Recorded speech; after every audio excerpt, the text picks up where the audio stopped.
बिस्मिल्लाहिर्रहमानिर्रहीम। अस्सलाम वालेकुम नाजरीन, मैं हूं जीएम जमाली और आप देख रहे हैं डिजिटल के सबसे बड़े चैनल न्यूज़ पाकिस्तान का प्रोग्राम ए टू जी। नाजरीन, आज प्रोग्राम का आगाज़ करते हैं पीटीआई के रहनुमा और खैबर पख्तूनख्वा के वज़ीर आला अली अमीन गंडापुर से मुतल्लिक अहम खबर से। यहाँ ये वजाहत ज़रूरी है कि अली अमीन गंडापुर के हवाले से ये तासुर आम है कि वो विकेट के चारों तरफ खेल रहे हैं और बहुत खूबसूरती और नहायत एहसन अंदाज में खेल रहे हैं। यानी एक ही वक्त में उनके कैदी नंबर 804 से भी ताल्लुकात अच्छे हैं और वो इस्टेब्लिशमेंट के भी करीब समझे जाते हैं। गोया उन पर उनके लीडर बानी पीटीआई का भी भरपूर एतमाद है और इस्टेब्लिशमेंट भी उन पर एतमाद करके उनसे कई बातें कर लेती है। खुद पीटीआई के अंदर से भी अली अमीन गंडापुर के हवाले से इसी तरह की आवाज़ें हैं। पीटीआई का अपना सोशल मीडिया ब्रिगेड उनके खिलाफ हर रोज़ एक नई और इख्तलाफी बल्कि गैर अखलाकी बात करता है और अली अमीन की इसी तरह ट्रोलिंग की जाती है जैसे कि हुकूमत वालों की ट्रोलिंग पीटीआई का ये ब्रिगेड करता है।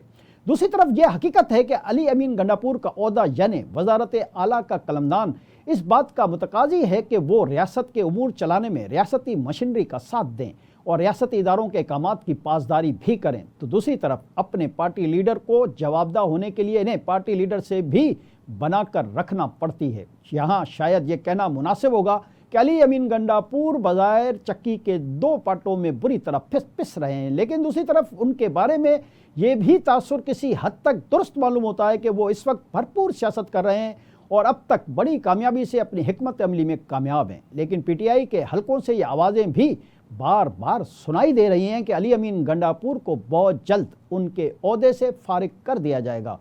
लेकिन पाकिस्तान की सियासत के इशारे ये कहते हैं कि जब तक ताकतवर हलके ना चाहें ये महज पीटीआई वालों की ख्वाहिश ही रहेगी। जी नाजरीन, अब बढ़ते हैं अली अमीन गंडापुर के बारे में आज की अहम खबर की तरफ। आज लाहौर की इंसदाद दहशतगर्दी की अदालत ने वज़ीर आला खैबर पख्तूनख्वा अली अमीन गंडापुर के वारंट गिरफ्तारी जारी कर दिए हैं। 5 अक्टूबर को पीटीआई के लाहौर में एहतजाज और पुलिस पर तशद्दुद के मामले पर अदालत ने अली अमीन गंडापुर के नाकाबिल ज़मानत वारंट गिरफ्तारी जारी किए हैं। अदालत ने अली अमीन गंडापुर समेत पीटीआई के 4 रहनुमाओं के वारंट गिरफ्तारी जारी किए हैं, जिनमें हमाद अजहर, सईद सिंधु और शहबाज अहमद के भी वारंट गिरफ्तारी शामिल हैं। दौरान समाअत पुलिस ने कहा कि अली अमीन गंडापुर समेत दीगर अफराद शामिल तफ्तीश नहीं हो रहे। पुलिस ने कई बार शामिल तफ्तीश होने के लिए तलब किया। मुलजमान 5 अक्टूबर के एहतजाज और पुलिस पर तशद्दुद के मुकदमात में मतलूब हैं। पुलिस ने पीटीआई रहनुमाओं को FIRs में नामजद कर रखा है। जी नाजरीन, दूसरी तरफ वज़ीर आज़म मियां मोहम्मद शहबाज शरीफ का कहना है कि मौसमियाती तब्दीलियों के मसाइल के हल के लिए पाकिस्तान को बैनुल-अक़वामी मालियाती इदारों की मुआवनत दरकार है। ये बात वज़ीर आज़म ने इंटरनेशनल ट्रेड यूनियन कन्फेडरेशन के सेक्रेटरी जनरल लोक ट्राइकल से इस्लामाबाद में मुलाकात के दौरान कही। वज़ीर आज़म ने इंटरनेशनल ट्रेड यूनियन कन्फेडरेशन की आलमी सतह पर अफरादी क़ुव्वत के हुकूक के लिए कोशिशों को भी सराहा और कहा कि पाकिस्तान इंटरनेशनल लेबर ऑर्गेनाइजेशन के साथ मजदूरों और कारकुनों के हुकूक के लिए काम कर रहा है। उनका कहना है कि हुकूमत एम्प्लॉइज़ ओल्ड एज बेनिफिट और वर्कर वेलफेयर बोर्ड का दायरा कार बढ़ा रही है। नौजवानों को हुनरमंद बनाने के लिए कई तरबियाती प्रोग्राम करा रहे हैं। उन्होंने कहा कि पाकिस्तान मौसमियाती तब्दीलियों से सबसे ज़्यादा मुतासर होने वाले ममालिक में शामिल है। शहबाज शरीफ ने कहा कि मौसमियाती तब्दीलियों से मजदूरों को रोज़गार के बहुत से मसाइल पेश आए, इन्हें नुकसानात बर्दाश्त करना पड़े। इसके हल के लिए बैनुल-अक़वामी मालियाती इदारों की माली मुआवनत दरकार है। याद रहे कि 2022 के सैलाब से पाकिस्तान को 30 अरब डॉलर्स का नुकसान उठाना पड़ा और KPK और सिंध के बाद इलाकों में अब तक 2022 के सैलाब ज़दगान के नुकसानात का अजाला नहीं किया गया है और आवाम को बेयारो मददगार छोड़ दिया गया है। जी नाज़रीन, मौसमियाती तब्दीलियों का जिन अब सारी दुनिया में किसी न किसी अंदाज से असरात मरतब कर रहा है। पाकिस्तान के महकमा मौसमियात की रवां साल की गर्मियों के बारे में खौफनाक किस्म की पेशगोइयाँ हैं। महकमा मौसमियात के मुताबिक इस साल मुल्क के बाज़ इलाकों में रिकॉर्ड तोड़ गर्मी पड़ेगी, जबकि बारिशें भी मामूल से कम होने का इम्कान है। महकमा मौसमियात के मुताबिक पाकिस्तान का सबसे बड़ा शहर कराची भी इस रिकॉर्ड तोड़ गर्मी से मुतासर होगा। इम्कान है कि इस साल मई, जून और जुलाई में कराची का दर्जा हरारत 48 से 50 डिग्री तक पहुंच जाए और पारा कराची के हवाले से अपनी तारीखी बुलंदियों को छू जाए, जिसकी वजह से शहरियों को गर्मी की क़यामत खेज़ी का सामना करना पड़ सकता है। दूसरी तरफ कराची वालों के लिए ये भी एक अजाब से कम नहीं कि यहाँ के बाज़ इलाकों में लोड शेडिंग का दौरानिया अब भी 10 से 12 घंटे है, जबकि शदीद गर्मी के दौरान भी के इलेक्ट्रिक वाले किसी न किसी बहाने और नए तरीकों से उन इलाकों में लोड शेडिंग का दौरानिया बढ़ाए चले जाते हैं। अब किसी आम सी अक्ल व फहम रखने वाले शख्स के लिए ये अंदाज़ा लगाना मुश्किल नहीं कि कराची वालों को इस साल गर्मी के दौरान के इलेक्ट्रिक की पॉलिसियों की वजह से किन मुश्किलात और दुश्वारियों का सामना हो सकता है। यानी एक तरफ तो कुदरत की तरफ से गर्मी या मौसमियाती तब्दीली की वजह से गर्मी और हीट वेव, और दूसरी तरफ मसनूई लोड शेडिंग की वजह से गर्मी का अजाब। यानी दूसरे अल्फाज में कराची के शहरियों को यानी बच्चों, बड़ों, बूढ़ों, जवानों और ख़वातीन को मई, जून और जुलाई में मुश्किल तरीन हालात का मुकाबला करने के लिए ज़हनी तौर पर तैयार रहना चाहिए।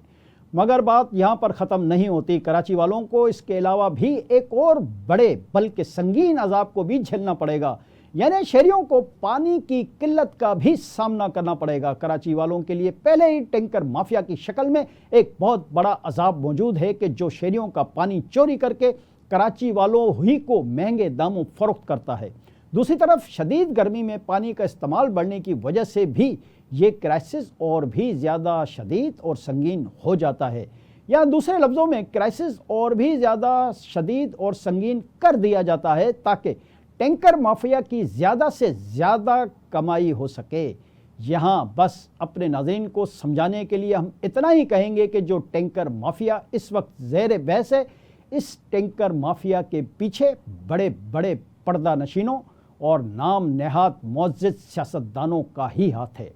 इससे ज़्यादा कुछ कहने में हमारे भी पर जलते हैं, लिहाजा आप थोड़े ही को बहुत समझें। जी नाज़रीन, चलते चलते आज के प्रोग्राम में एक बुज़ुर्ग सियासतदान और सियासी पेशन गोइयाँ करने वाले ज्योतिषी का भी तस्करा कर लें। आज पंजाब हुकूमत ने साबिक वफाकी वज़ीर शेख रशीद की बरियत की अपील पर शवाहिद पेश करने के लिए सुप्रीम कोर्ट से वक्त मांग लिया। GHQ हमला केस में शेख रशीद की बरियत की अपील पर सुप्रीम कोर्ट के जज जस्टिस हाशिम काकड़ की सरबराही में 3 रुकनी बेंच ने समाअत की। जस्टिस सलाउद्दीन पहवर और जस्टिस इश्तियाक इब्राहिम भी बेंच का हिस्सा हैं। दौरान समाअत जस्टिस हाशिम काकड़ ने कहा है कि इल्तवा मांगना हो तो आइंदा इस अदालत में न आना। इल्तवा सिर्फ जज, वकील या मुलजिम के इंतकाल पर ही मिलेगा। स्पेशल प्रोसिक्यूटर जुल्फ़कार नकवी ने कहा कि कुछ मुलजमान के एतराफ़ी बयानात पेश करना चाहते हैं। जस्टिस हाशिम काकड़ ने कहा कि शेख रशीद के खिलाफ क्या शवाहिद हैं। शेख रशीद के वकील ने कहा कि जिन एतराफ़ी बयानात का हवाला दे रहे हैं वो सब फाइल का हिस्सा ही हैं। जस्टिस हाशिम काकड़ ने कहा कि शेख रशीद बुजुर्ग आदमी हैं, कहाँ भाग कर जाएंगे। शेख रशीद के वकील ने कहा कि हुकूमत मोहलत खुद मांगती है, इल्ज़ाम अदालतों और मुलजमान पर लगाती है। जस्टिस हाशिम काकड़ ने कहा कि इस अदालत में सिर्फ कानून के मुताबिक ही फैसला होगा। ज़मीन गिरे या आसमान फटे, अदालत में कानून से हटकर कुछ नहीं होगा। आइंदा हफ्ते मुकदमा लग जाएगा, इसकी परवाह ना करें। आज के लिए इतना ही। अगले प्रोग्राम तक के लिए अपने मेज़बान GM जमाली को इजाज़त दीजिए। अल्लाह हाफ़िज़।